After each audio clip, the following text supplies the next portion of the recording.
Hi, Professor. So today I have my two parents and my sister to record.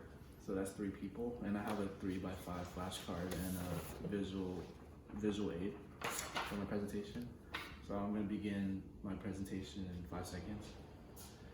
5, 4, 3, 2, 1. So I'm a single guy, right? And I'm sure out there in the world there's other single people, and there's others that are cuffed or taken. Must be real nice. But despite being single or taken, let's flash back to the time where we were talking to someone, let's say a friend or someone we were attracted to, and eventually we caught feelings. Well, today I'm going to be talking about that phenomenon of catching feelings.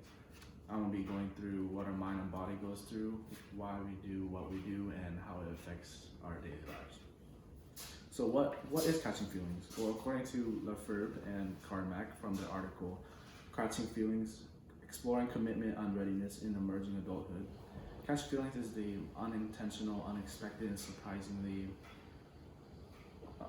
desirable development of romantic feelings for someone, commonly face-to-face. It can begin with interpersonal communication, or when two people start talking to each other, it sparks a relationship, either casual or romantic. It also be known in the introduction or interest or liking stage. In addition to the process of catching feelings, people have to go through decision-making processing. And according to Lefebvre and Carmack, we can apply the stages of change model. So there's 6 stages: the pre-contemplation, contemplation, preparation, action, maintenance, and relapse. I'm going to apply relationships to this model.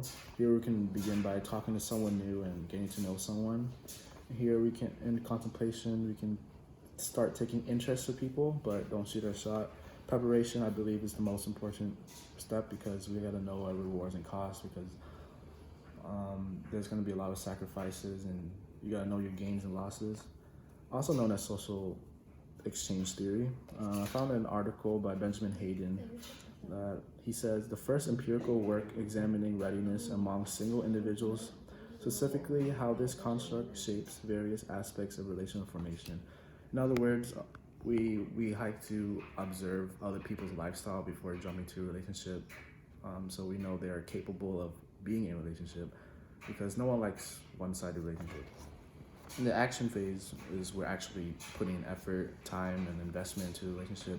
We talk, text, and hang out often.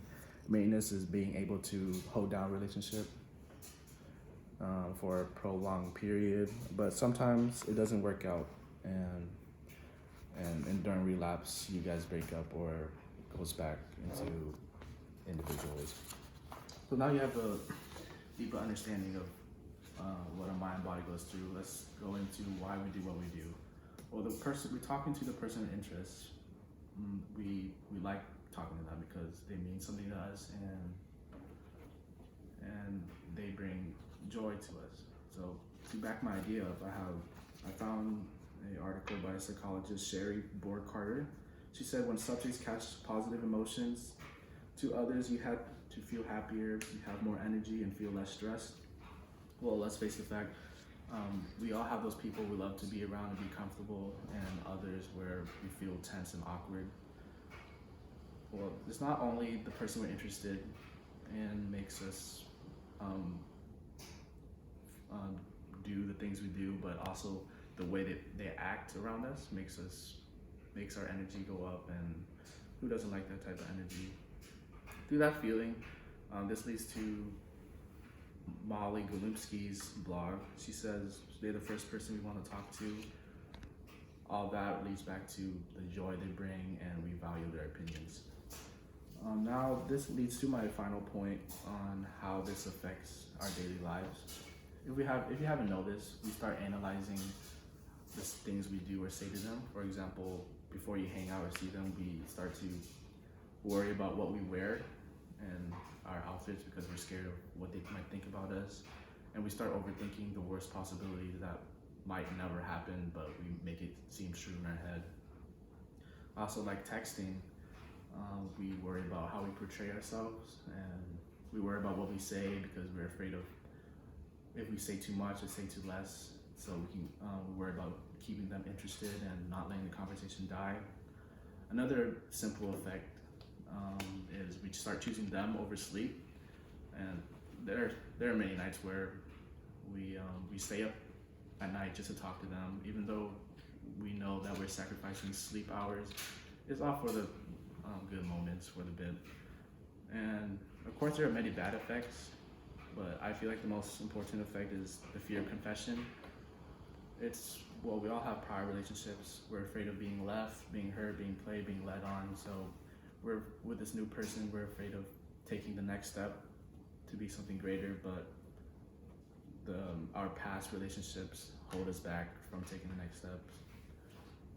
All these effects are introduced by Molly Bloomsky's article called "I Caught Feelings Like the Code and Coughed Up My Heart."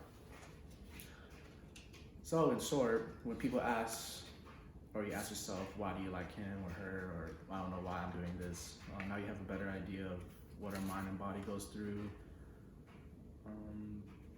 why we do what we do, and how these affects our lives. It's not a bad thing to catch feelings. Sometimes it's nice to have butterflies, but don't let it affect your future and health in a bad way.